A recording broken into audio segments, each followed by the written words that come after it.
बालुगां NAC रे घर घर बुली दिव्यांग भोटरଙ୍କ ଠାରୁ भोट ग्रहण कला प्रशासन।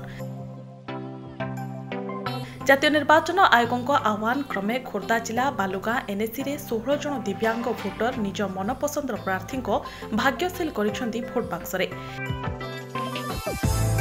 एने जड़े प्रिजाइडिंग ऑफिसर, जड़े पुलिंग लेवल ऑफिसर, तृतीय रिजर्व बैटालियन फोर्स एवं जड़े कैमरामैन को उपस्थित रे कड़ा सुरक्षा बलय भितरे मतदान ग्रहण करा जायछि।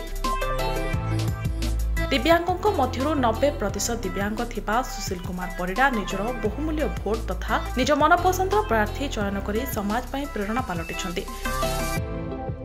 सुशील निजको दिव्यांग बोली मने न करी अन्य भोटर को निवेदन करिछंती समस्ते भोट दियंतु एवं गणतंत्रर महान पर्व रे शामिल होई निजको भारतीय बोली गर्व करंतु। Bureau report, rainbow media.